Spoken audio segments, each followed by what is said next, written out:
I don't have a desire to be a teacher and instructor. And that's the weird thing about it. I had a desire to get information out to guys. And it stemmed from, there was some incidences where I would see something one way and people next to me would see it differently. And when these are life or death situations, I was like, what is this? How come? I mean, we're all cops here, right? We're all the same type of people. We should all see this thing the same. And in the beginning, I didn't know if I was the one who was misinterpreting it or they were, or none of us were misinterpreting it, but for some reason we're just coming to different conclusions on this. And so it was a want for me to get information out. Not a me situation. Man, I'll tell you what, I think at least the first couple classes that I did, before I went and did them, I threw up in the parking lot because I'm a nobody.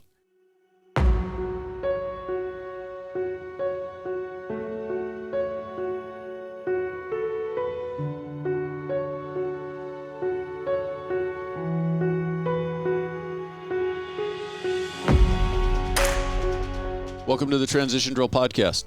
I'm your host, Paul Pantiani. I appreciate you taking the time to watch. So let's get into this. Like the woodworking. Okay, I like doing woodworking. But is it really the thing I want to be forced to do on a timeline? You know, there's just different things. Was woodworking something you've always done? Oh, I used to just tinker in the shop as a kid and stuff with my dad's leftover things. I remember making like my version of a wood shotgun when I was little. It had a rubber band so that it cocked and everything. And then it was around, over the years, occasionally it was, hey, let's tinker with this or tinker with that. And it's one thing to be able to tinker to clear your mind. It's another thing to be going, oh, the garage is too cold right now for the polyurethane to set up. And, I got to get this out in a couple days and I'm not happy with it. So. Was that what your dad did? Was he into woodworking, or was it, again, for him, just something that he tinkered with? He just had skills. He was a civil engineer, but he had skills. He built us drafting desks. He built us beds. He was just able to do stuff. And all self-taught? I don't know. So he passed when I was little. Oh, okay. So I don't know where all of it is, but it was just something that, occasionally I like to mess with. And turns out if you want to make a business out of woodworking, you pretty much have to have a CNC machine because nobody wants to pay the prices for the handmade versus the CNC. Got it. Yeah. Just things like that. It's kind of funny. Where is hometown for you? So I was in the sense of where you grew up. Yeah. So I was born and raised in Sioux Falls, South Dakota. And then we moved to Grand Junction, Colorado in about 1982. So then I called that home until I got out of the high school. Then I joined the Air Force and then ended up on the Front Range of Colorado. And throughout my law enforcement career, I went back to Grand Junction for a while because that was supposed to be my dream department. I grew up knowing a bunch of the cops there and stuff. Some dreams turned out to be nightmares. So then I ended up back on the Front Range again. What brought your family to Colorado? It was my dad's business. It was as a civil engineer. I think I was like 9, so I don't know all of it. I know something might have had to do with like the oil shale, but then that went bust. So I don't have that many memories as a kid. I don't really know. Do you have come from a big family, brothers, sisters? I got 2 brothers. One's in North Carolina right now. The other one's still down in Grand Junction. And growing up, were you sports? I mean, what kind of took up your daily life? I played baseball and I played football. I quit playing football earlier than I did baseball. I just wasn't really that into it. I was playing baseball into high school and then I blew out my arm. So that kind of ended that. But I like to, like camp and fish and hunt and things like that. And just be outside, do things. So growing up, was the military your plan, or what were you kind of thinking about for your adult life? So I didn't have a plan. Okay, that's good. And I think I was a sophomore in high school when they put an announcement over the PA system that they were doing ASVAB testing in the library. I didn't know what the ASVAB was. I just didn't want to be in class. So I went and took the test.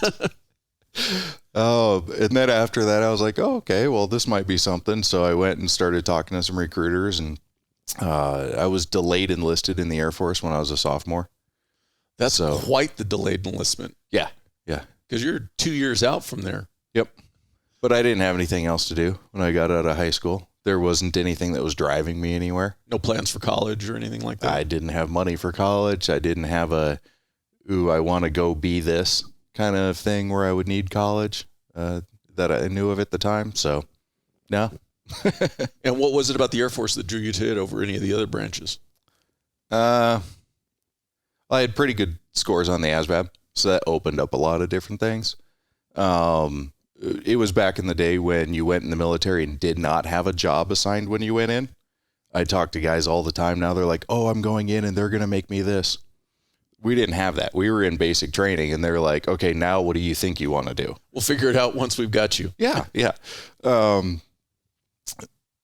don't know. I think when I was younger, I used to like sketch pictures of planes, like, the 13-year-old who's really smart knows how to design an airplane kind of thing or something. Or at least you thought you knew how to design an airplane. But then I ended up on a Air Force base without a flight line. So we didn't have any planes. You're like, wait a minute, isn't that part of Air Force to have airplanes? Yeah, we didn't have any planes. Did you have anybody in your family, former military, to kind of point you in that? So literally it was that ASVAB test was your first exposure to military. It was. And like I said, I didn't even know what it was when I took it.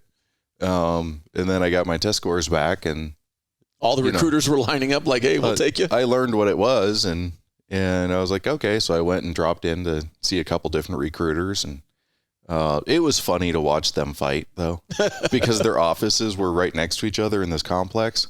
And so let me guess, in a strip mall? Yeah, absolutely. So it was pretty funny to watch them fight sometimes. Like they'd hover outside the door. And Come on in. We got something better. Yeah, the Marines were like, you want to climb a rope? And I'm like, okay, I guess. So what year did you actually go into the Air Force? I went in 1991. And what was your plan at that point in time? Were you thinking long-term or just... Oh, yeah, absolute career. One of those mistakes that you learn in life and then you trained people on later. So the Air Force has got a bootstrap program where you take college while you're in the Air Force. Okay. So you can get your degrees while you continue. Well, I had no intention on ever getting out. So I actually passed on the GI Bill. Like very intelligent option. Yes. It shows that ASVAB scores are not necessarily a good guidance indicator of intelligence. Well, because I didn't have a plan to get out. When I was on the bus going up to MEPS, so it was about a 6-hour bus drive or something, leaving Grand Junction, headed towards Denver to go to MEPS. I was like, well, what should I do when I'm in the Air Force? What can I challenge myself with? And I said, I want to be the honor grad in basic training, and I want to work on nuclear missiles. I didn't know what kind, big ass bomb, right? So then I get a basic training and I get both. And so that I was thinking my career path, the way I had it laid out in my head was, well, I've got a top secret security clearance working on nukes. That kind of gives you a little latitude on certain things. I actually really enjoyed basic training. Like that was a fun challenge for me. The regiment and the structure of it? Yeah, and it was a mental game. More mental and physical, especially in the Air Force. And I was like, well, I could come back down and be a TI in a few years.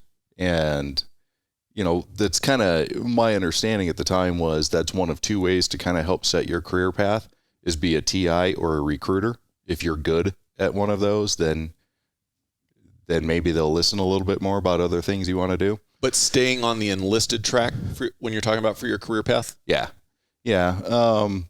But we've got NORAD in Colorado and stuff, and I was working on nukes up in Wyoming, and I was like, well, I should probably be able to, leverage my way around a little bit inside of this. It doesn't necessarily have to be the nuke part, but maybe I could stay with the Space Command part of it and stuff. And then a car crash took it away. So and that's when you regret not having the GI Bill. Or taking the college courses? I took a couple, but... So what year did you come out? 1994. And car crash kind of forced your hand in coming out? Yeah, the car crash absolutely did. So it was... It wasn't anything where anybody did anything wrong. It was just one of those happenstance ones, and I was a passenger. And we ended up taking a truck into this big ditch and really collided with the other embankment on the other side. And it was pretty trippy because it was so bad. I actually saw myself go through the windshield, get run over, even though I stayed inside the truck. So it was a weird mental thing that happened. But I think it's because I had just recently put my seatbelt on. So there was something there. But then came to short time later, and, we had to get our butts back to base because we were out in the middle of nowhere. Woke up the next day, really stiff neck, bruised ribs, that kind of thing, and massive headache. And then I kept having these massive headaches, and I didn't know why. I mean, it was from the car crash. That's all that I knew. It turns out that it was, so the classifications may have kind of changed a little bit over the years, but closed head injury, brain trauma. But it kept giving me these really bad headaches. And since I was nuclear weapons and what we call the PRP program, personnel reliability program, I think is what it was, you can't go to work with a headache. So they ended up saying, basically, we can't fix the headaches. You can't work on the nukes. And it came down to, I at one point in time, I was like, well, what else can I do? Because you're taking this away from me. And the attitude that it kind of came across with was, we spent too much time and money on you. We're mad.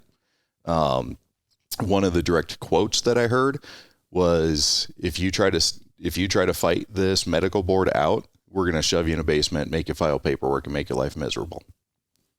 So, okay, well, I guess I'm not going to fight the medical board. So we've put a lot of time and money into training you. You went and screwed it up. We're not going to work with you on anything else. Yeah, that's what it felt like. I mean, I can't say as I necessarily blame them that much. I mean, it's a big machine. I was just a tiny cog. I mean, I would have appreciated something else afterwards, but it is what it is. From accident to discharge, what time period are we talking about?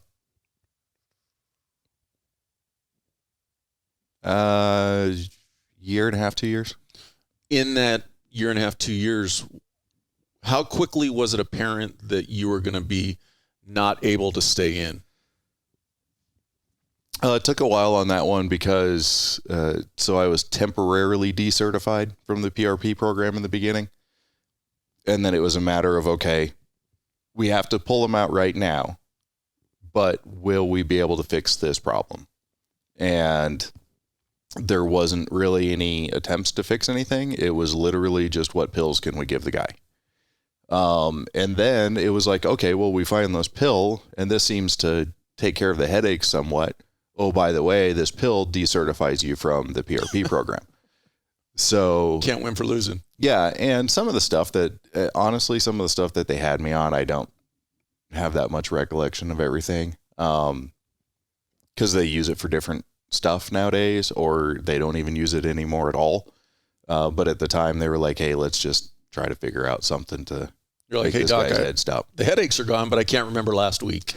Actually, that is, I've had a couple of those in there where people were like, hey, remember going out and doing this? I'm like, I don't know what you're talking about. And they were talking just a couple days later. And I'm like, I got no recollection of that. I walked out of the hospital. I called somebody for a ride, and then it was Tuesday. That's what I know.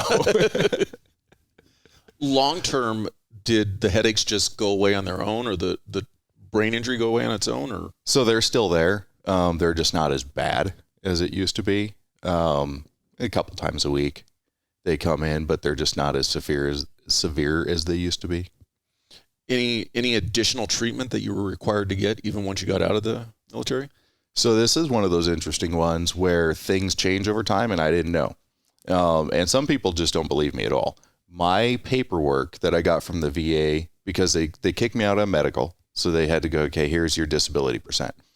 Well, I fought it because I'm like, this is way too low. This is ridiculous. Well, it turns out at the time, they only had 2 classifications for closed head trauma, brain injuries, which was either 10% disability or 100%. There was no in between. So when I fought it, I got some paperwork back from the VA saying, nope, it's 10%. That's all there is to it. And the paperwork also said you can seek treatment through the VA for this injury, but it didn't include anything else. Well, I mean, all that they'd been doing was throwing pills at it. Right. So I saw no need to even look into whether they could do anything else. Turns out somewhere along the line it changed. I'm actually eligible for VA care, which I never knew about until I was goose hunting with a guy about 2 weeks ago. And he explained it to me. But I'm assuming they're not going out of their way to call you and say, hey, by the way, we need to reevaluate your rating. No, definitely not. I'm sure they probably sent paperwork somewhere along the line that just didn't keep up with the forwarding addresses. I mean, when the paperwork I got from them said, this is what your rating is, and that's basically it. Well, why did I bother to keep up with telling you where I moved to? So somewhere along the line, they might have tried to send me paper saying that I was eligible for more care or something, and it just didn't get to me. But that would be my fault. So what was your plan then when you were coming out of the military? What were you thinking you were going to do with your life after that? Oh, I didn't have a clue. I didn't have a place to stay. I didn't have a job. I had nothing. Actually, to the point where I had to count this up before I came.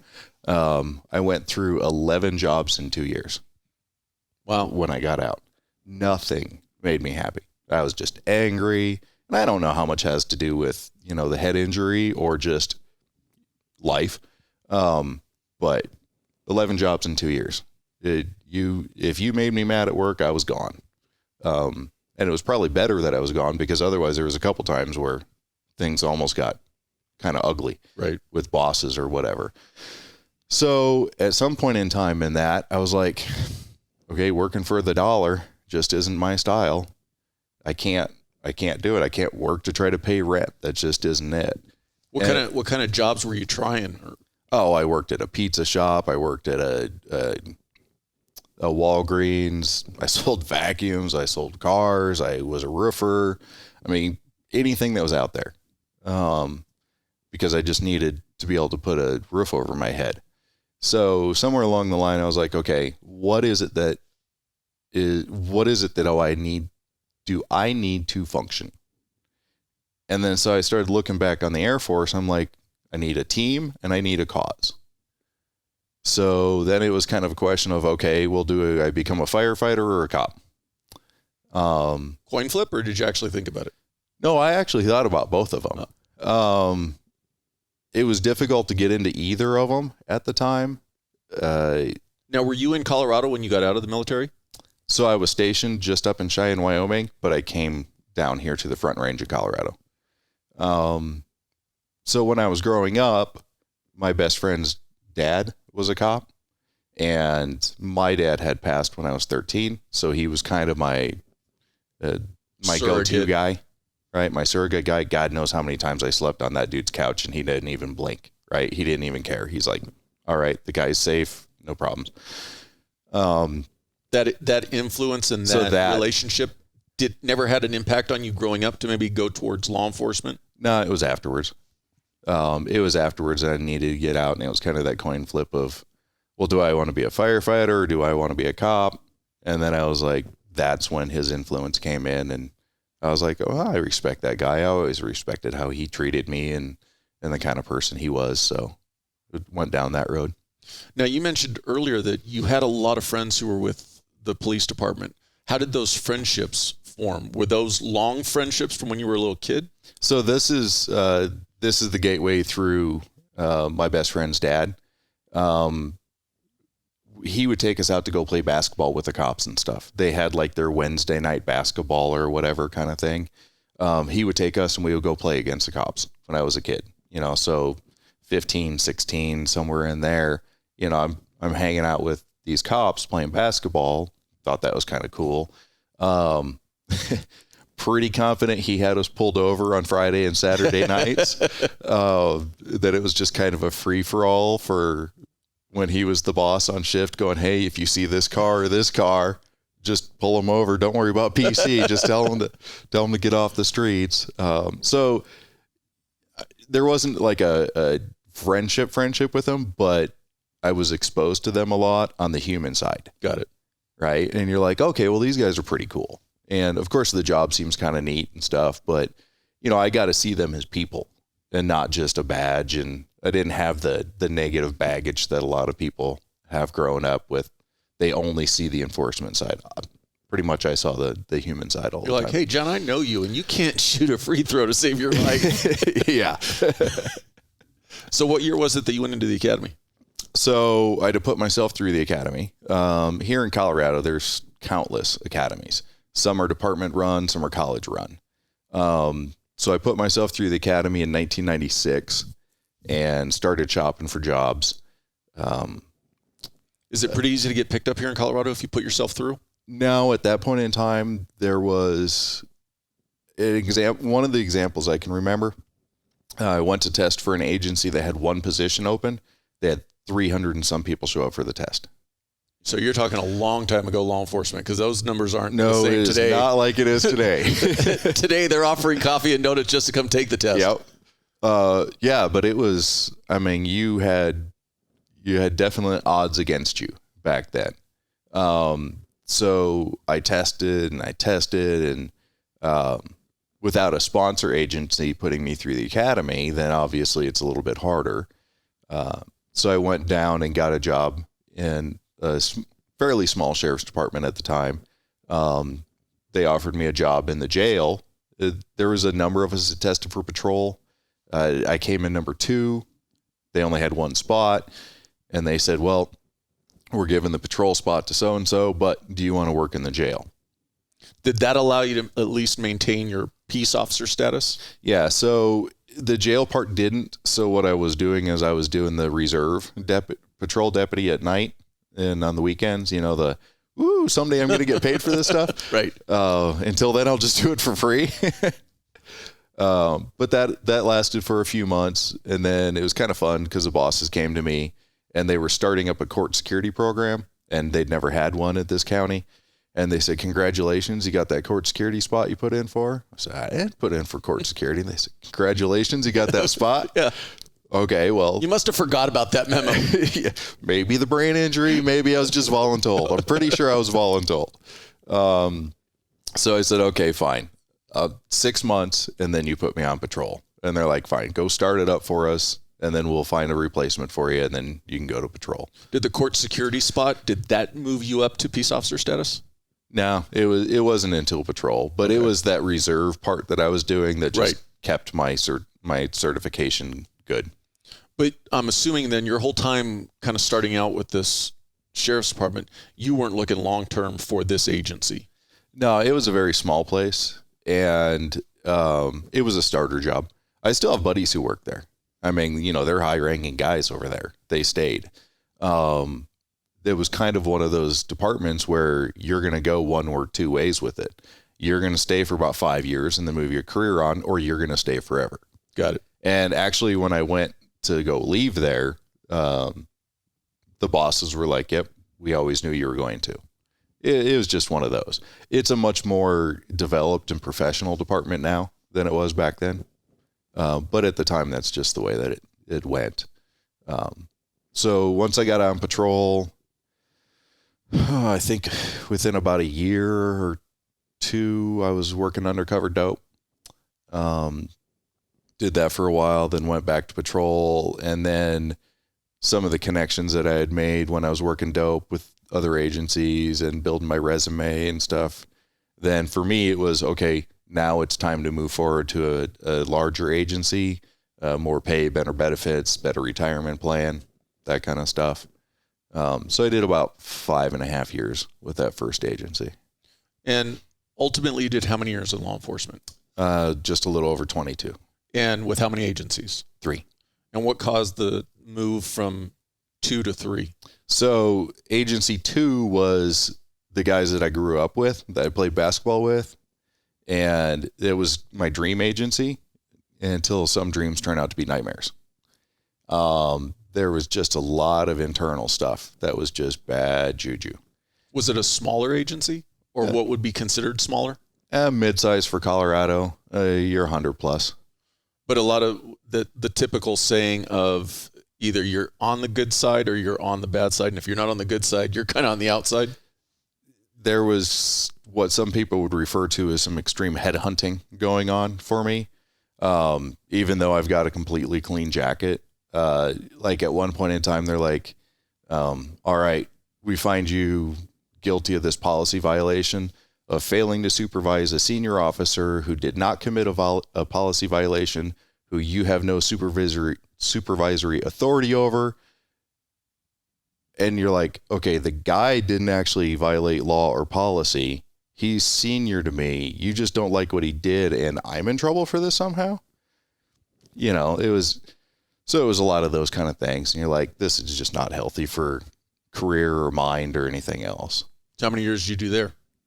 Just short of 5. Okay, so about your halfway mark for your law enforcement career. And then your third agency, did you end up retiring there? So I did. When I was looking at getting out of number 2, because I just knew that I didn't need that nonsense. I came over to the Front Range, and I rode with like 5 or 6 different agencies. And I was like, I'm going to find the one that feels right to me. I don't care the name of it. I don't care the size of it, which one feels right. And then test there. And then, I'll give it one shot to get out. If it's meant to be, it's meant to be. If it's not, it's not.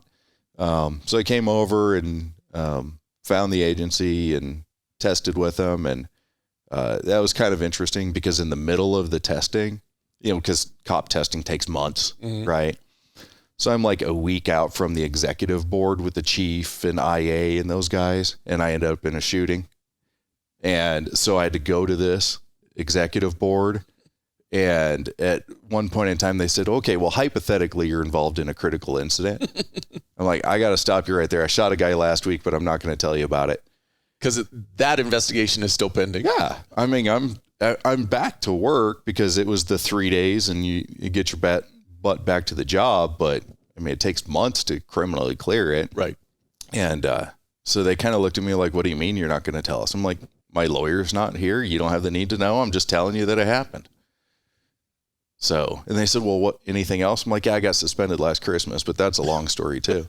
And that was the failing to supervise somebody who didn't do anything wrong, who I wasn't a supervisor for. But it was kind of funny because I walk out of this oral board and I called my wife and I'm like, oh, so much for that. And my phone rings on the other line and it's the personnel sergeant saying, I don't know what you told them, but they said to hire you. We're starting your background. Like, okay, well, apparently they're going to understand me more than the other people. I don't know. They wanted to hire you just because they wanted to hear the story. Possibly. The background guy's like, I don't care if we hire him. I just want to know what the heck happened here. So 12 years with this third agency. Yep. Did you, when you came to your end, were you ready to call it quits or? So that was a kind of a long drawn out process to get me to that point. So this was about 2007 when I came over to the Front Range in Colorado here. It was pretty interesting because work was slower paced than what I was used to. And so once things started becoming more active around here, it was like, okay, well, yeah, now I'm getting used to the speed that I'm more comfortable with for work.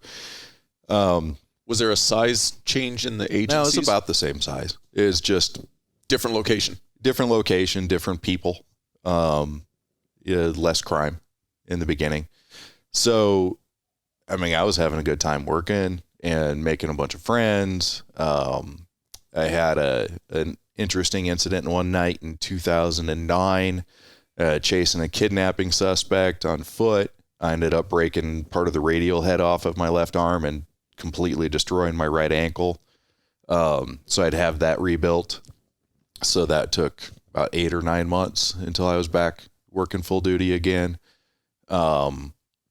Pretty interesting though, because they literally tried to order me back to light duty to work the front desk immediately upon release from surgery, from having my ankle rebuilt.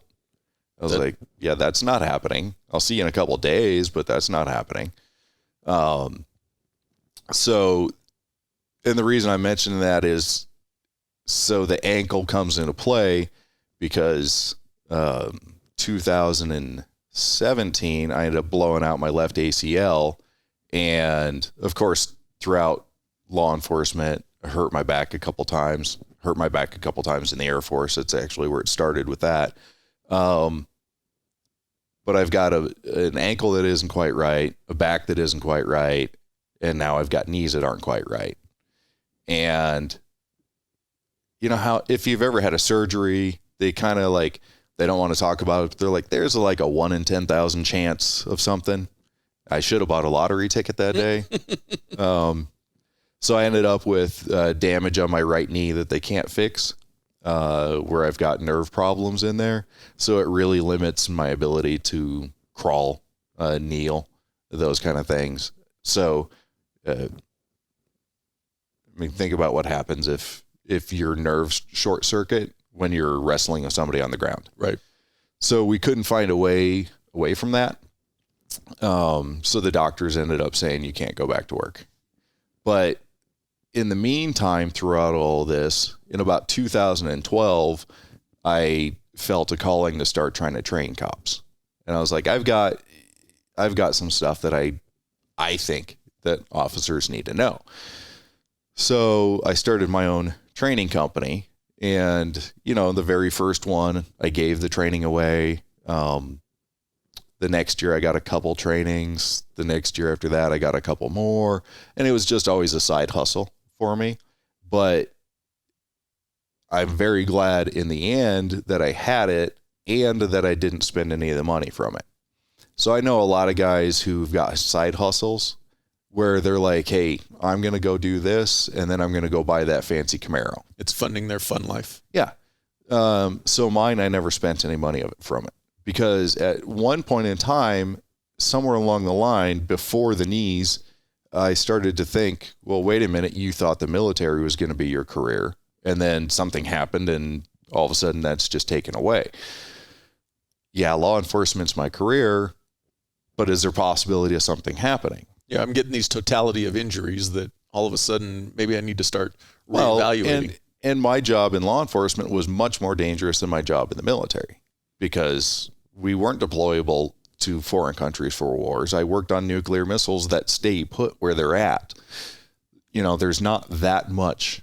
Until the button's pushed, there's really not much that they do. And then if that happens, it doesn't matter anyways. So, but I never spent any of the money.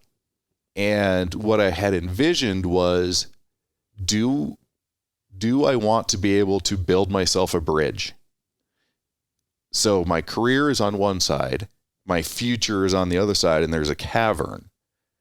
How do I make the jump? If I end up being forced into it, or if I end up choosing to walk away from it, I have to have some kind of a bridge there. So that was building up my side hustle and not spending my side hustle money. So then in 2017, when I got hurt, I had every intention on getting back to work. I was running a canine. I loved that dog. If anybody who's been a canine handler with one of these professional dogs, absolutely insane, right? So in 2017, that was when you blew out the ACL. Yep. But in your mind, you really felt that you could get back. Oh, I was coming back to full duty. Nobody was going to stop me until they stopped me. Famous last words. Yeah. I'm a little headstrong sometimes, right? So it was, okay, fix it, rehab me, get me back out there as fast as I can. My dog needs me. I need to get back to work. By this point in time in my career, I had done undercover dope, obviously a bunch of patrol work, field training officer, had spent over 6 years on SWAT. I was part of an FBI task force. I'm running a dual purpose dog. I mean, I got the ticket for the show every day. In 2017, what would, in a perfect scenario, what would have been your exit year? You know, I don't think I had one. Okay. It was probably going to be when I had too many trainings that I couldn't figure out how to manage those. Because what I would do is a lot of it was, okay, here's my work week, and then I'm going to fly out and train somebody really quick and then fly back and go straight back to work. So, you know, you end up working 14 days straight between the two of them when you do this kind of stuff, but it didn't affect my PD job too much. I didn't have to take too many days off. So it was kind of like, can I work myself out of law enforcement? When you got your company up and going, did you get resistance from your agency, or were they supportive of it? No, they didn't care. They were supportive of it. I mean, I had to go in and sign paperwork for off-duty employment, saying that I'm employing myself, and they didn't blink.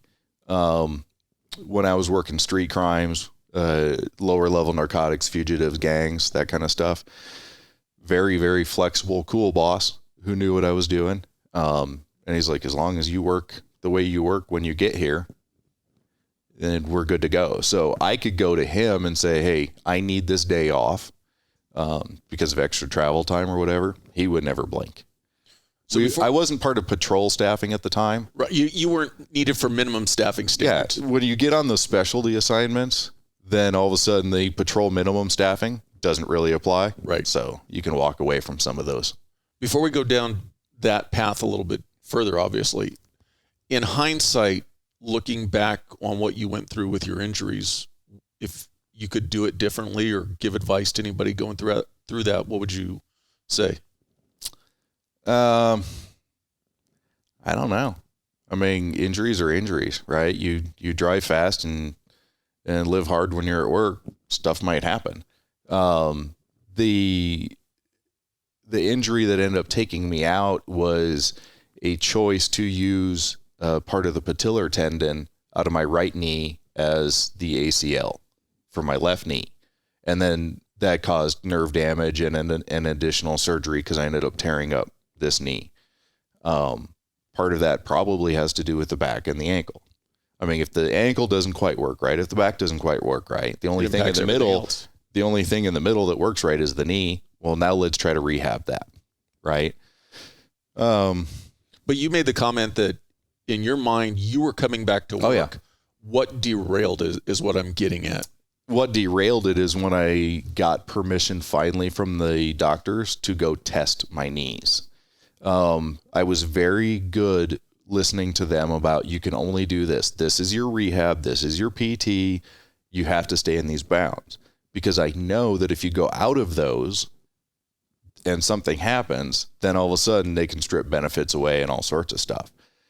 So it got to the point of, hey, doc, I need to test these in a real manner, not just this little box that you've given me. Okay, I can run on the treadmill. Can I run on the street, up and down, grass, rocks, parking lots, jumping over stuff? And I had been limited where there was no crawling or kneeling for quite 6-8 months or something like that. Because after all, I mean, they'd cut them open and there was nerve damage and stuff. And so the doc said, okay, you can go test them, because we were looking at that end of the tunnel. So I went down to the mat room and I took some of the mats and I folded them on top of each other, and I went and dropped a knee into them like we do all the time with, people who are prone that we need to get under control or whatever. And right when I landed, I don't even know how far I flew, but it was at least 5 or 6 feet off of that mat. Just going, what on earth? You immediately knew. Yep. There was something between an exposed nerve ending on my knee and all of that shoots through into your brain. And it was like being electrified really quick, going, what was that? Well, the problem is it takes a couple seconds for that to kind of come down. So now I'm looking at this going, okay, something's up with this. And it actually, the signal is so strong, it kind of like, what the heck for a second? Well, that's not good. So we went and started looking at it. And that's when they're like, okay, you got this, kind of 1 in 10,000 thing where this nerve is messed up and there's nothing we can do about it. It's just something you're going to have to live with. Yep. Yeah. There's just nothing that they can do about it. And then knowing that triggers this couple seconds of pain, and it's pretty hard to describe, but almost like it short circuits your brain because it's just an exposed nerve. You're like, yeah, well, we can't fix it and we can't have you doing that on the street. So from that knee drop day to your exit was how long? Probably about a year, because I was trying to fight to stay in somehow still. After that, I had to give up my dog. That was my choice because the dog needed it. The dog wasn't able to work all the time, and it was affecting him. I mean, they took him to work every couple weeks to train him and stuff, but you could see it in his eyes. I mean, those dogs they're not supposed to be house pets, right? They're supposed to be full throttle dogs. So, and never having been a dog handler, I would imagine also too, not working with you or the same handler always has an impact. Oh yeah. He was biting people that were trying to run him and stuff. Not all of them. Some knew how to run him. But one of the guys, he kept biting him and training and stuff. And it's like, well, you don't have a bond with the dog and the dog doesn't respect you. So that's what they do. Right. But I mean, his eyes, they were getting kind of sunk in. His attitude wasn't right. And a lot of those dogs, once you take them out of it, you start a ticking clock on the end of their life. Police dogs don't normally live that long after retirement, right? Police officers don't. Unfortunately, a lot of them don't either. It's something to go from 100 miles an hour to 0 miles an hour. It has an effect. Oh yeah. And I'm dealing with that right now. But so I was seeing that with a dog and I was like, okay, for the good of the dog, he has to go. We had what I thought was an agreement that if the new handler couldn't run the dog or they had to retire the dog or anything, that then I would get him back because I was the one that he was bonded with. That didn't quite work. That's just one of those things. But, so once I turned in the dog, then it was, okay, what do I need to do to save my career? I'd been on light duty in the detective bureau and I didn't have an off switch even in there, even though that wasn't necessarily my thing. So I was working as many cases as I could from the desk, doing as much as I possibly could. They came up with a position open in the detective bureau. And even though I'm still on light duty and it looks like this is probably going to be the end of my career coming down the line, I applied and got sworn in as a detective. I was hoping that was going to give me some more grace, right? Like, okay, he can't go do the patrol work that we want him to. Let's put him behind a desk. Can we keep him behind a desk? The problem is, came down to some paperwork stuff where in order to be a detective, you had to meet all the patrol minimums, including the physical, which again included kneeling and crawling on safe, on steady surfaces, that kind of stuff. So it came down to, going by the book of you don't actually qualify.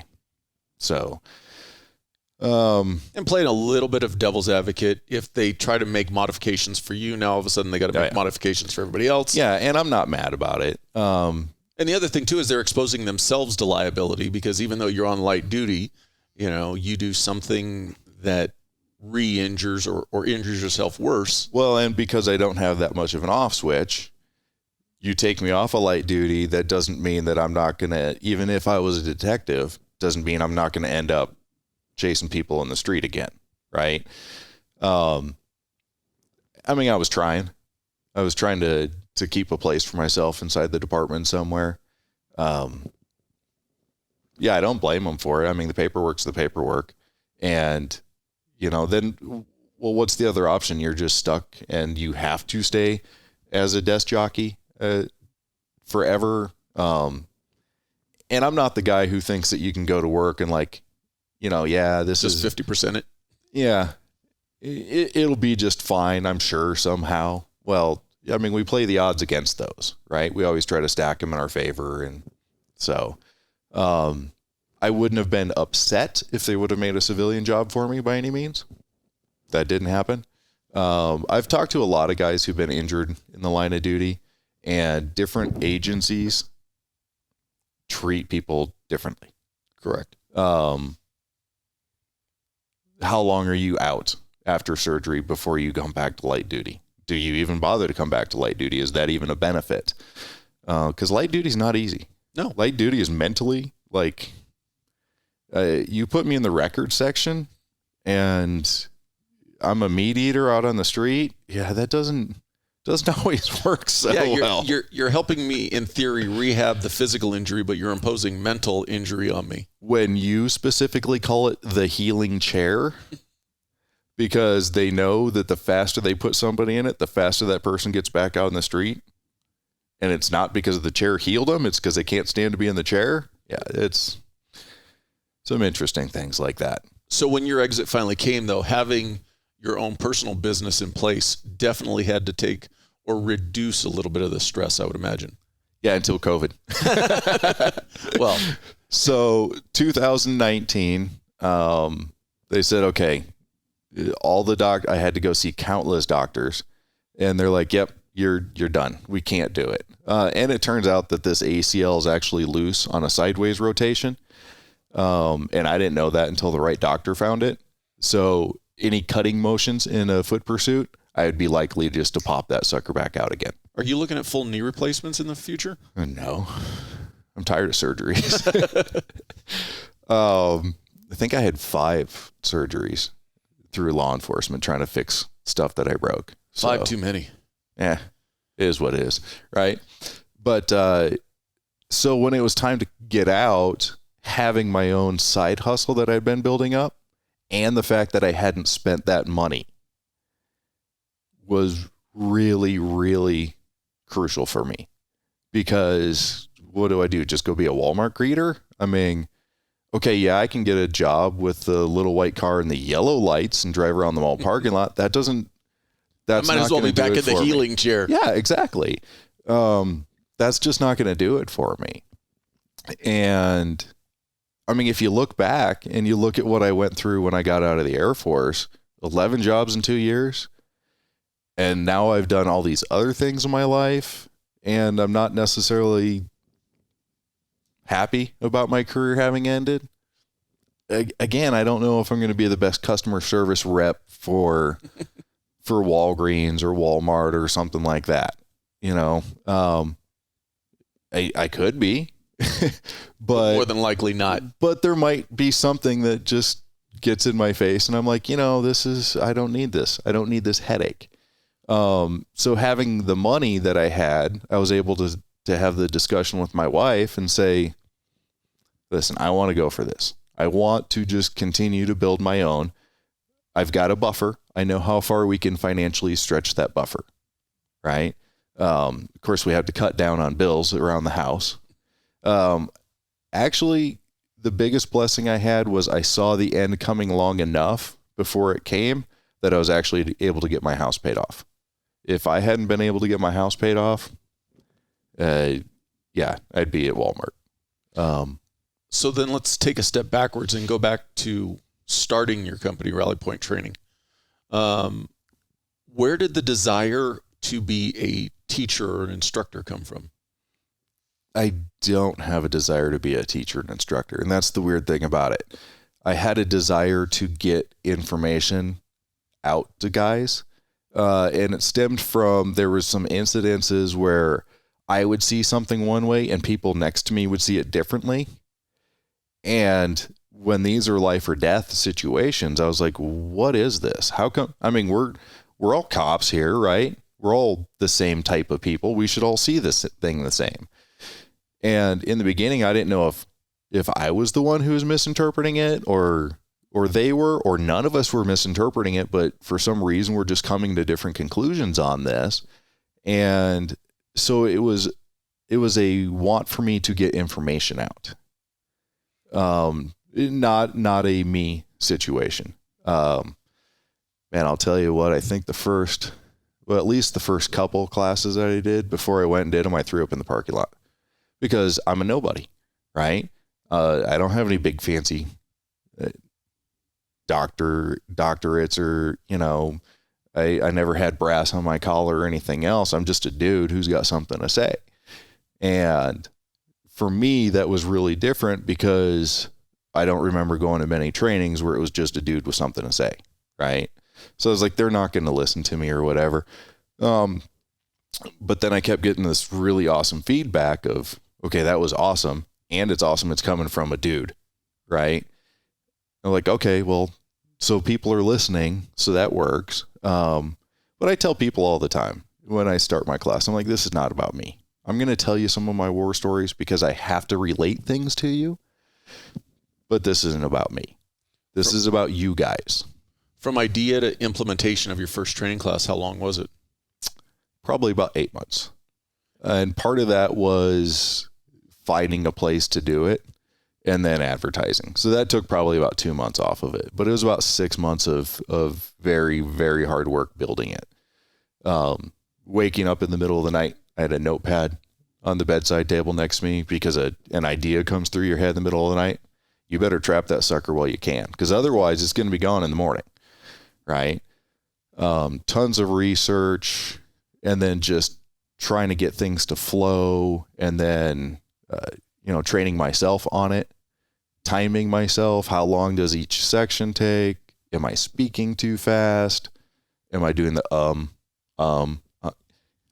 all those things? Looking at it, trying to go, okay, am I ready? Am I ready? It's amazing how dumb you sound when you record yourself and listen back to it. Oh, yeah. You're like, oh, my God. Nobody's going to want to listen to me talk.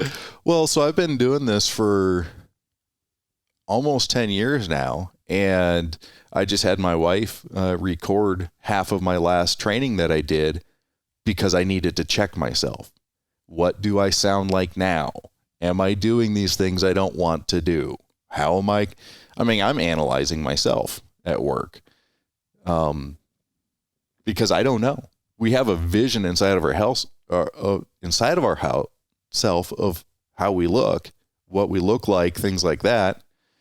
If I close my eyes right now and take a mental picture of myself, my beard isn't as long as it is because I'm used to seeing myself with it shorter, right? I need it trimmed right now, but we just get a false impression sometimes of what we look like, what we sound like. Are we doing those annoying ums, or is every other word again? These kind of things. So 10 years in, I'm still trying to make sure that I'm not doing those things, because then the information gets lost. If I have something that I think can benefit you and you've spent your time and money to be there, I want to make sure I can get it across as good as I can.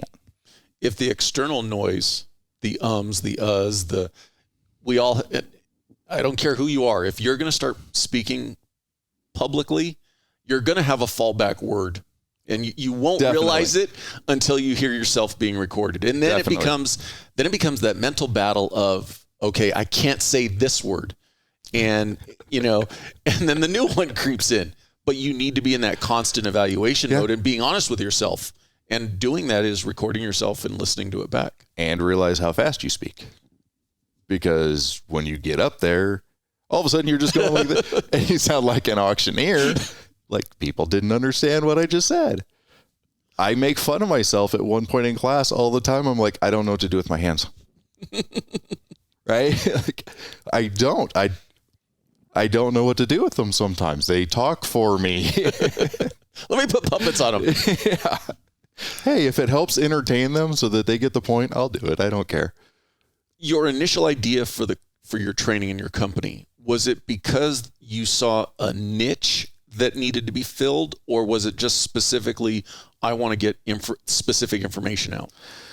I started doing my own research on why it was that I could see something and a cop next to me could see something, and seemed pretty equal in the way that we worked. And I would recognize a danger sign that they wouldn't, or they would recognize something that I wouldn't. So it came down to, how can we all see the same things and come up to different conclusions? And that's where it started for me. And then I started understanding what's happening inside of your brain and the OODA loop, and realizing that, man, if we misinterpret one of these things that's right in front of us, or we purposely disregard it or whatever, that's when we have really bad days. And how can we try to convince people to do some of this? So my version of officer survival is, obviously, I love running and gunning. You slap a charge on a door, blow it up, and send in a dog. That's just a good day for me, right? But what is it that we're doing all the time is, how does your mind interpret what's going on? What does your mind make your body do? And then all the way back to that training in the first place of, how are we programming your mind?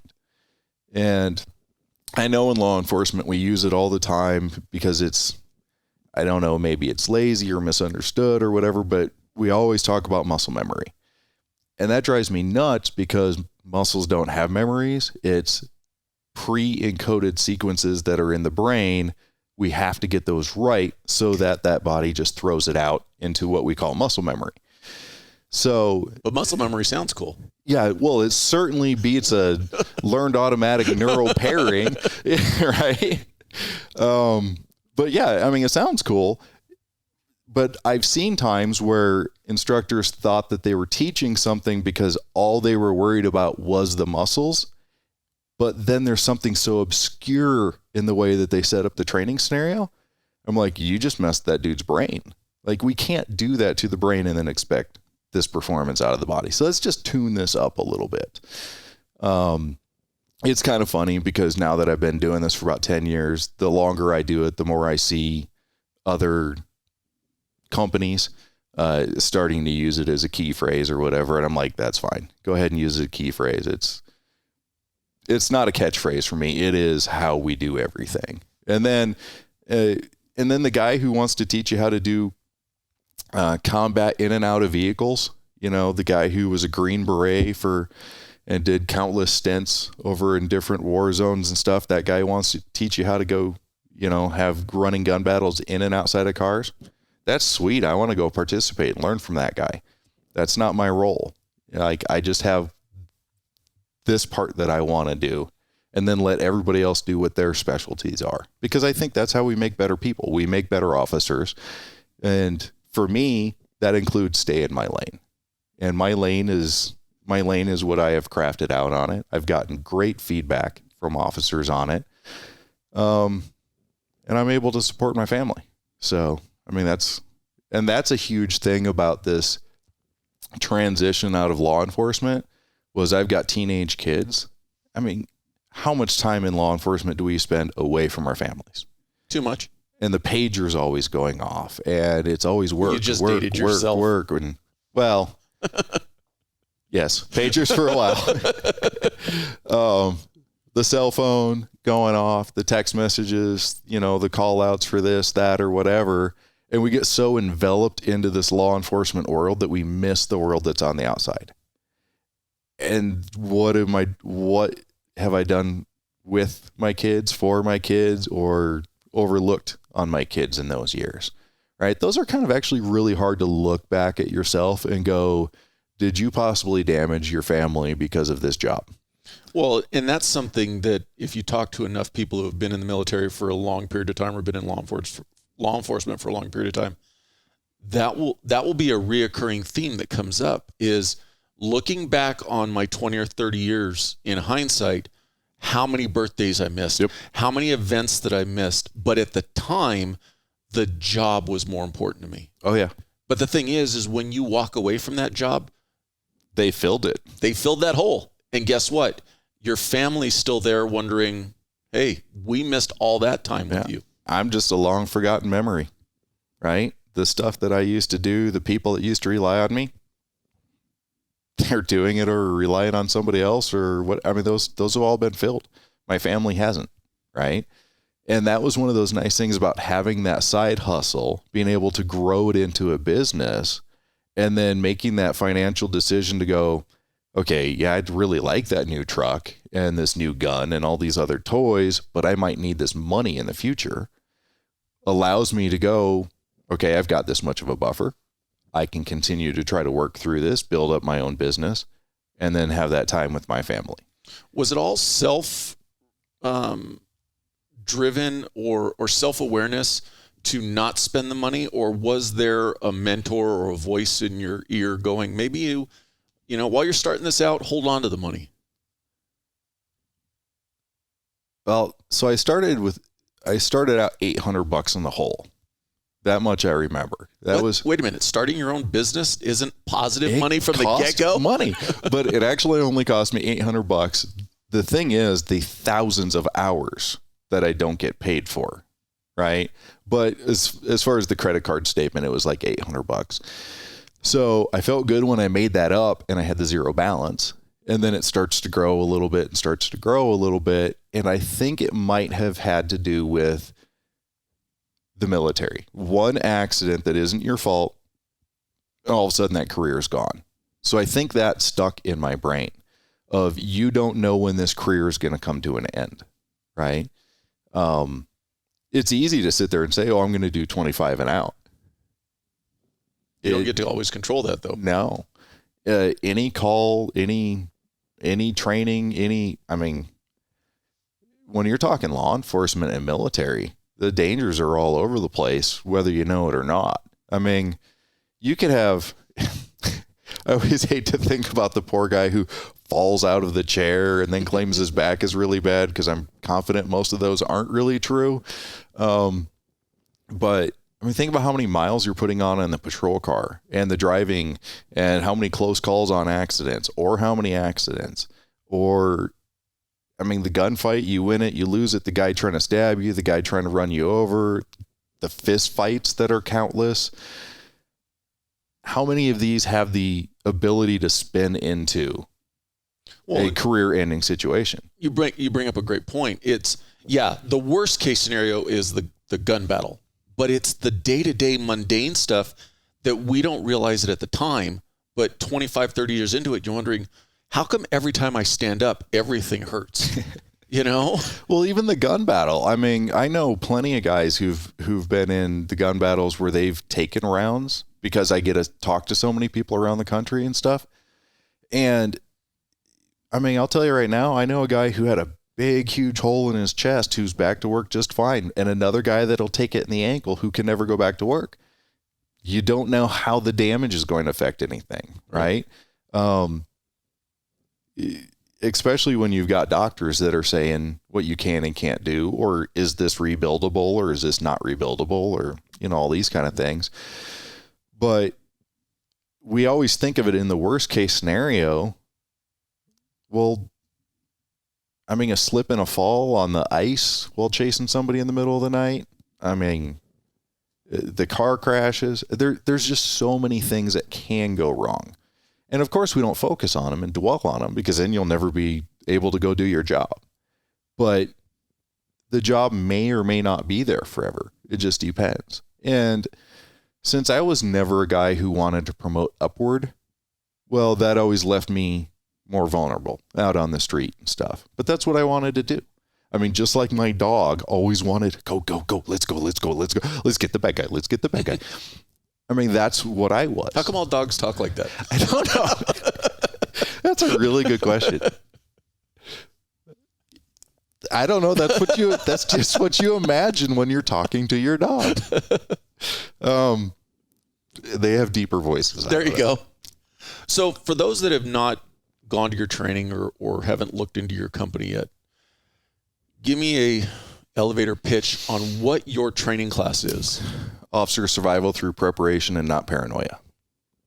A real blunt look at, these are the things that cost us in law enforcement. We are humans. We pattern behavior. Bad guys pattern behavior.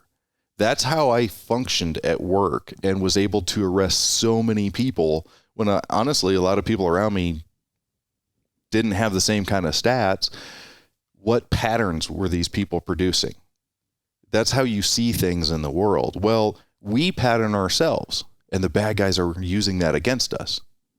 So we have to recognize our patterns and their patterns, and then be able to open up your brain and do something about it when you get some of these.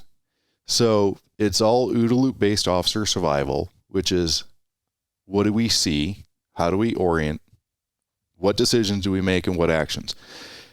But it's more complex than that, because it goes all the way down to, I'm going to teach you how to run this new gun, use this new holster, apply a tourniquet. What are we physically encoding your brain to make the body do? So by the time it gets done, it's the way my class is set up. It's an introduction into officer survival and the OODA Loop, the realities of what's going on out there. And then I look and go, what are the top things where we're losing officers? Now, what are those patterns? What are the suspect patterns, or what are the officer patterns that are allowing these to happen? Because if we can start changing these, we can start reducing numbers. And then it goes into, okay, now people are working really hard to give you those survival skills. Let's not simplify it down to just muscle memory. Let's look at how we're actually putting it inside of you, because if we do it wrong, you'll perform it wrong. And it's an interesting couple days, because I definitely get some people in class who are like, I did not think we were going to be talking about long-term memory in this class. But it comes into play in so much stuff that we do. And the hope is we program you right so that you recognize a negative or a threat pattern and you automatically respond with something different. And my ultimate goal is to keep the officer safer, the innocent civilian safer, and the easiest way to have a use of force is to avoid it in the first place, right? If we can play the game better where we can avoid the use of force, that's my goal. And over the 10 years, was the consulting aspect part of the first iteration, or has that grown with the company?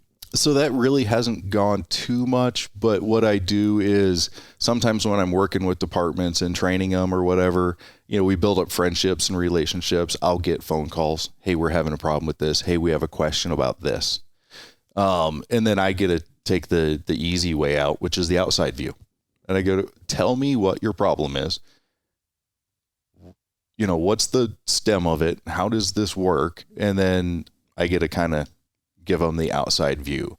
One incident was, and I won't name names of departments or anything, but they had switched between one version of a taser and another version.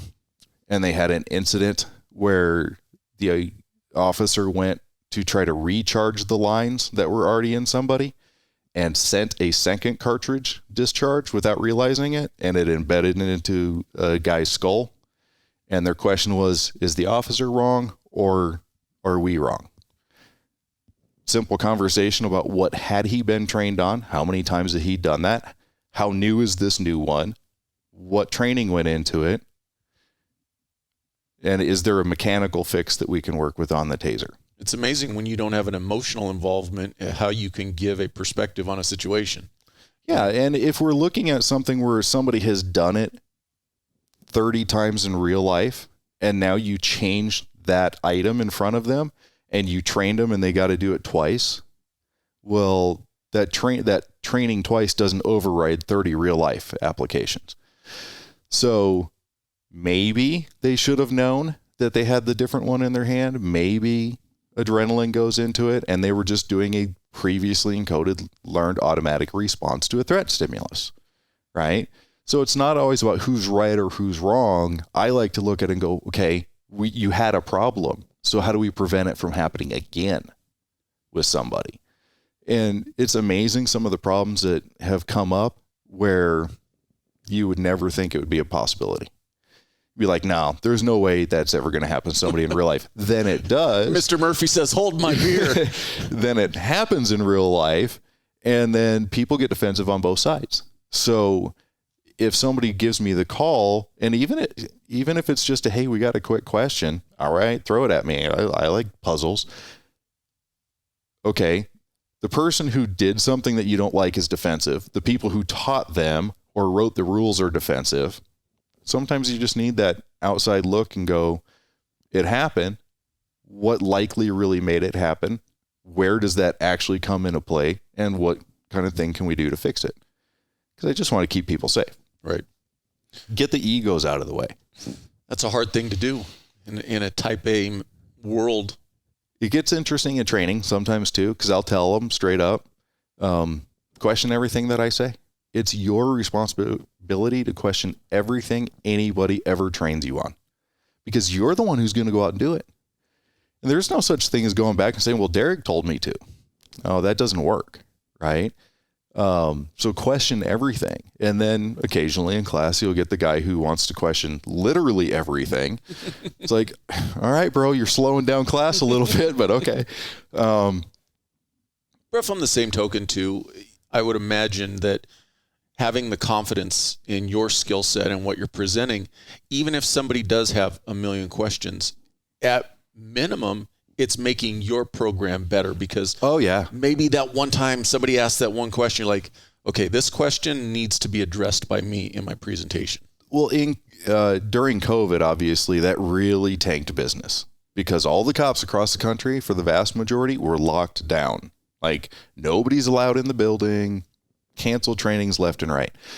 So I got people going, hey, can you do it on Zoom? Can you just pre-record it? Can you send it to us? Well, then people can't ask questions, because I'm going to say something, but my intent is based on what is inside of my brain, what my point is, my previous experiences, how I analyze things. People in class are going to receive it differently, especially if they don't have the same or similar background. And then something might get really obscured. Well, I need them to be able to ask, because I know I'm limited in being able to get the information out. Some people need more direct information than okay, I'm going to meet you over here for this podcast. All right, cool. What time versus what road do I take? How fast do I drive? There's differences that come across. I want to be able to answer those for people so that people understand what my point is in it. And that's why I ask everybody to challenge stuff. And some of it isn't just because, we're all alphas and we do that, although that does happen, which it gets kind of fun. Some of it's just, I'm new and I don't understand at all what you're talking about. Or, city cops versus county cops, right? You can sit there and tell city cops all day long, dude, you need to be waiting for backup before doing some of this stuff. And the county guy's like, yeah, right. Ain't no backup coming, bro.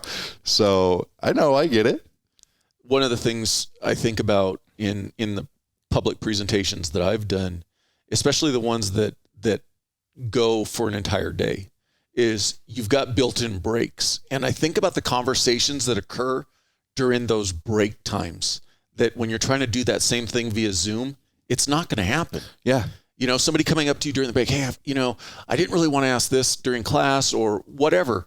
There's so much that gets imparted and transmitted during those breaks because you're in person. Well, and the students don't realize that the instructor gets to use the bathroom 2 times a day. It's during lunch and when class is over, because there's always that interaction. But those are great. I love those, because that means that person is paying attention and questioning things. And maybe I just need to sort stuff out. But they'll also come up with some of the best stories. They're like, hey, dude, I didn't want to say this in front of anybody, but you're exactly right on this, and this is why. And I'm like, can I use that later? Or like, hey, my boss is sitting next to me in this class, and I wasn't going to bring it up in front of him. Oh, yeah. There's sometimes when the chiefs and sheriffs are there where this is what I'm talking about. Not everybody sees the same thing in the same light, given the same stimulus. So I can say something and I'll have the patrol guys in the back going, yeah, absolutely. And the chief in the front going, not a chance. Like, well, now you guys know what your playing field is, right? But yeah, it's interesting. I love doing it. And it's really nice because we get that comfort with like-minded people, right? I mean, you just go in, and once I stopped throwing up, then I just walk in the room and I'm like, hey, how's it going? And we just talk and we work and we have a good time. And I make friends all over the country.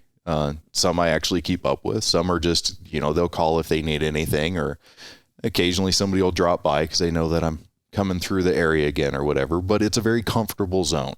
And that was one of the questions I wanted to come back around to. You mentioned it when you first started talking about it, how you would take time off work and go to do your trainings. So is your business model still you take the training on the road? Or with you not working active law enforcement, is your long-term goal to keep them centralized and bring people to you? No, I go all over the place. And then my kids get to go see a lot of the country.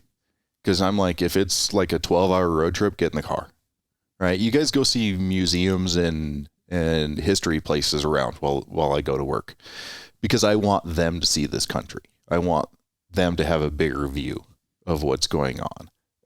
So a lot of times I'll take them with me on road trips, and then they get to go see different things. It gets a little difficult sometimes traveling too much. I mean, that's actually really hard. A lot of people don't understand how hard it is just to talk for 2 days straight, like pace around and talk. Mm-hmm. Well, then you throw in jet lag and airports and everything else, and it's actually a pretty taxing gig. And sleeping in motel rooms is always the best. You get your best night's sleep in a motel room. You're guaranteed to get at least 3.5 hours of sleep. Oh, solid. But yeah, I get to go places. I get to meet people, and it's really nice. And obviously I appreciate being able to sleep in my own bed and drive for half an hour or an hour and train. But if I want the information out, I sacrifice for it. So, are your trainings hosted at law enforcement agencies or kind of off-site facilities? Usually law enforcement. I've tried to do a couple in the hotels and stuff. Those are interesting, negotiating for how much the conference room is and what my cancellation policy is going to be. Especially again with COVID, you learn that all of a sudden somebody can just turn the light switch off, right? And then, well, what if you're on the tab for $1,000 conference room and somebody turned the light switch off in an area and said nobody in the state can go train, things like that. But usually it's host agencies. I mean, they get a benefit by having me out with free seats, and that's all negotiated with the agencies and stuff. But then I just try to pick different places to go. But I don't focus on the biggest places that you can get to. A lot of the biggest places that you can get to, they have entire huge training staff. A lot of them seem to be a little more closed-minded with what they're willing to put on or whatever. But some of the best trainings that I've had would be in the middle of nowhere, where you're like, I'm surprised that we were able to get all these people out, right? All I'm looking for are the guys who want to interact and want to learn. And I've had ones where I've gone halfway across the country for less than $100 by the time it's done. If I've got guys who want to hear, wife loved that. Yeah. Actually, now that I'm home all the time, she probably does love it. Can you go again? Yeah, I've got guys that want to hear, and of course, a business deal of, hey, you got to advertise, you got to get it out, you got to break into new territory and stuff. But beyond that, for me, it just sticks with what if I don't go, and that could have helped one of them. And that's where I started this whole thing in the first place. I'm like, even if I never make any money doing this, if I can help save a cop somewhere, even if I never even know it, that's the ultimate goal. It gets a little harder to always remind yourself of that when you get, now it is what I need to do to support my family. So it is harder to go, hey, listen, this one is not hitting the benchmarks that we were hoping for, but we're going to go anyways. But then when I remember that and it comes back through my head of, why did you say you were starting this? All right, I'm on the road. See ya. I'll be back in a couple days. Is it still today a one-man show? Yep. What's your long-term goals for the company? I'd like to be able to bring on one or two other guys who were able to help me teach it. Obviously, because it's concerning that like I can never get sick, right? Boy, if I'm going to get sick, it better be in where I have a couple of weeks off or a month off or something. But it's also one of those very interesting ones because it really is what's in my brain. And so I can find guys who think alike or see things the same way after talking to them. But, you know, daddy's baby kind of thing. And there's a little bit of hesitation where it's like, okay, what if this person just fills in for me and then somebody throws them a side question and they don't know how to respond to it? Because ultimately it's going to reflect back on you and your company, not on that presenter. Yeah. And right now I'm just not at the point where I'm so strapped I can't make them, right? I don't have so many trainings that I can't do them. The COVID thing was very weird, obviously shut everything down. And then we got into defund the police. And I'm talking to guys all the time where their patrol staff is about 25 to 30% short. Well, if you don't have patrol staff, then it's hard to send people to training because you don't have anybody to cover the shifts because you can't cover the shifts in the first place, right? So when all of this stuff passes, then hopefully we'll get back towards the numbers that we're really looking for. And at the same time, I've been trying to figure out how can I do this online or small sections of it online. Ones where it's going to be less the, hey, I have a question because I just don't see where you're coming from here, to more some of the more straightforward stuff. Can I do some of it online to keep things going? I really like to be able to answer the question though, because I don't want anybody walking away confused. Mm-hmm. Confused cops make bad cops, right? Very true. And if they're confused, it's my fault. It's not their fault that, okay, as long as they're listening and trying, it's not their fault if they're confused about something I say. It's mine. All I need for participation out of them is them to let me know they're confused so that I can rework what I'm saying, how I'm saying it, try to clarify. I'll get a guy who's like a corrections officer in class, and I'll say, okay, tactically on this, I think this is the way that we should be going with this. This should be our number one go-to. And if I forget that that's a corrections guy, and they're just looking at me like that makes no sense at all. Okay, well, they have different world to live in, different weapons to deal with. I'm worried about the guy having a gun. You're worried about him having a shank. Our distances can be entirely different, everything else. But it's my responsibility to pick up on all those. So then going way back around to the beginning, somebody in your shoes today, thinking about starting a company like yours, what hurdles would you say, or what are going to be those pitfalls that you remember running into that if you could do it over again, maybe you would have corrected sooner? Learn business. Don't start a business and then 8 years later go, I should probably figure out how to run a business. No, seriously. There's so many cops and military guys out there that are going for, I need a degree so I can promote, so I'm going to get the easiest degree that I can, right? We're going to go for criminal justice degree after being a cop for 20 years. Woohoo. Yeah, way to stretch yourself on that one, right? That's got real marketability when you retire. Business enterprise classes. Everybody should be able to, I think it would be really good for more cops to do it. Not to look at law enforcement as a business, because it has always kind of confused me when you get agencies that are like, okay, we want you to have a degree in basket weaving because you're going to be a better cop.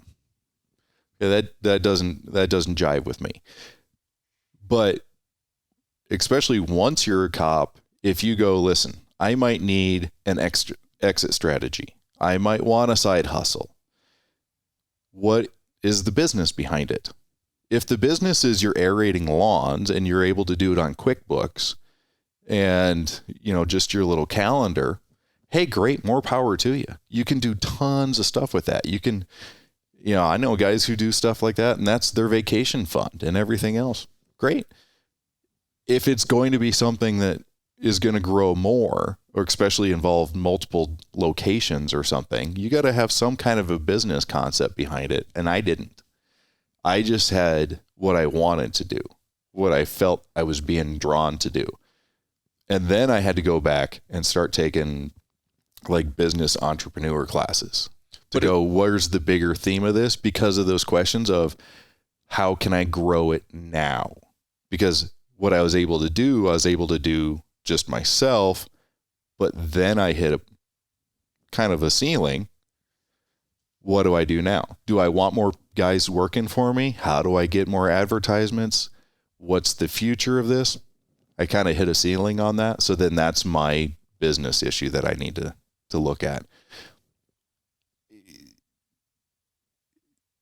I'm not talking like full blown degrees or anything, even if it's just reading books or something. But if you're like, I've got this other thing I want to do, if it's just a hobby, it's a hobby, but it does get different when you try to make it a business. Well, that was what I was going to say just a moment ago when you were talking about it. There needs to, and this could be just completely my opinion, but there needs to be a passion. Oh yeah. What you're doing. Like you said, I had the idea, this is what I wanted to get out. That should be the core. And then figuring out the business side of it comes afterwards, as opposed to, hey, I'm going to go start a business and I'm just going to do X, Y, or Z. If you don't have that passion in it, when it comes time to truly making it, I won't say special, but it's gonna falter because you don't have the love for it.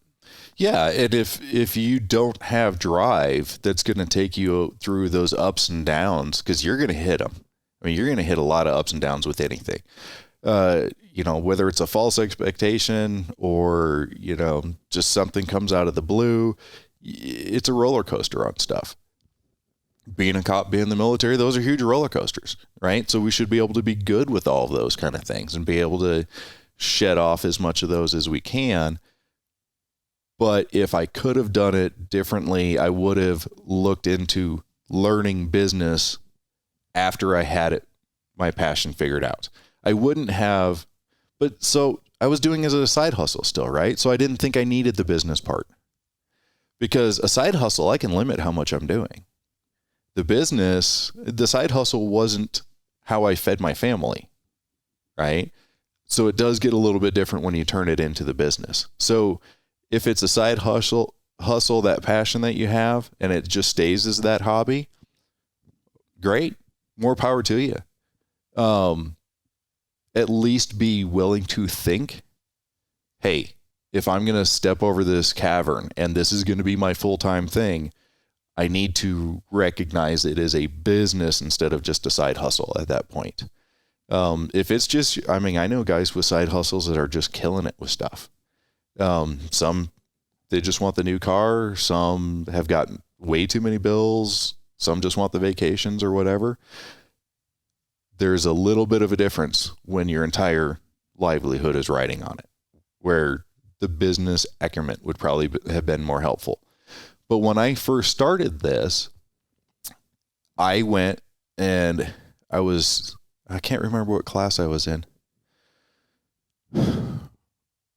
The guy presenting the class, he's a doctor. It was actually the second class of his that I'd taken.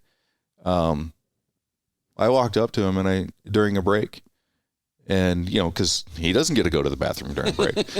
So I've been there before.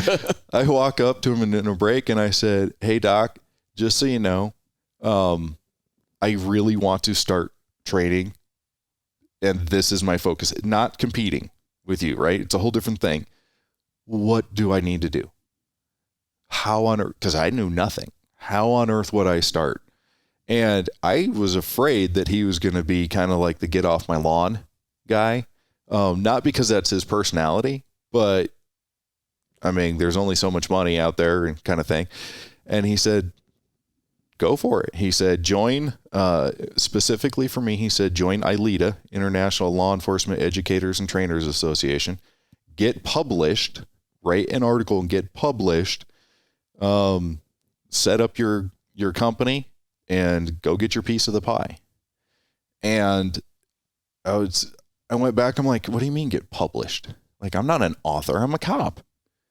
So that was an interesting one, because then I challenged myself to get published. And then, so that first article was think the 7th most read article on policemag.com in 2014.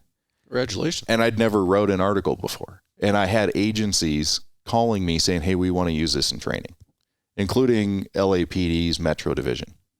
Said, hey, can we have your permission to use your article to train our guys? I'm like, okay, like LAPD Metro, you're the top of the, yes, you may, right? But it was an interesting one, and the foundation for it, you know, I could see what he was talking about. You have to start building something, right? Your name is going to be important in this job. It's not a product. I am the delivery system for the product. You know, it's not something that just comes in Amazon box. So it was kind of interesting to do that. But if somebody's got something inside of their mind, go for it. You know, start with that side hustle on it. The technology that people are going to come up with, the ideas, the tactics, the things that are going to be able to keep people safer and give us a better, greater country and stuff. A lot of that stuff comes from somebody who's already doing something else. And how better to be in a position to start it when it's, like I said, when you don't have to rely on it to feed your family. Yeah, if you don't have to rely on it, but you're willing to take that time and put that effort into it, it's, you know, it's a fairly safe place to start. If I would have crashed and burned in the beginning, okay, I tuck tail and I walk and carry on, right? But I think it's really important because I know that there's guys out there. I know that there's military guys and cops and firefighters and any branch of anything that they're doing for a living where somebody out there is going, you know, there's a better way to do this. There's a better way to use this tool or to make a tool or whatever else. And I mean, how great would it be to the guy who invents the coolest new law enforcement whiz bang and actually have it like real and solid instead of trying to force it into something. But well, and we all have those experiences with sitting around talking about, complaining about whatever it is, a problem. But it's one thing to say, here's, you know, have the idea. It's another thing to, okay, let me put steps forward to try to correct or offer a solution to this problem. And I remember one time I'm like, I need to invent a kinkless garden hose because I got tired of the garden hose kinking. I don't know how to do that, so I never did. Right? So I mean, you get those kind of things where you're like, oh, well, this sucks, or this something needs to be different, or this could be better. If you don't have a foundation for it, I didn't know where to start. I didn't bother trying to learn engineering stuff, right? But we're such a diverse group of people. People think that all cops are the same. All cops are not the same. You know, we try to function fairly the same to get things done, but I just encourage everybody to have that open viewpoint of this isn't going to be there forever, right? Even if you ride it all the way to your full-blown retirement and stuff, you know how many retired cops I know that are bored? And then they're like, well, now what do I do? You got to find that next mission. You got to have something to push us forward because those are the kind of people that we normally are, is we got to have something to move forward to. And that's why if I went and I was like, I just need a paycheck and I'm going to go work retail, boy, I don't know if I could find that mission in that anymore. I mean, and I'm certainly not saying I'm above it or anything. I'm saying that's just the way that I'm wired now. You got to find what drives you. Yeah. Because otherwise it's just a paycheck. And I learned the hard way, paychecks don't work for me. I mean, we need them, but I'll tell you right now, I'd rather have a very tight budget and a good mission and a family that supports me than all the money in the world and no challenge or be bored or, you know, just hate life or whatever the case may be. What's the best way for people to get a hold of you? Best way to get a hold of me is just rallypointtraining.com. You know, we get to go out. Currently, I get to go out and train about 12 times a year, always trying to figure out different places to go, bring it to different regions, because then I get to expand my network of people, and it's fun. It's the last class I trained, we were actually told we needed to quiet down a little bit. That's a good training. Because if you're not having any fun, what good does it do? Well, I appreciate your time. Absolutely. All the best going forward. Thank you very much, sir.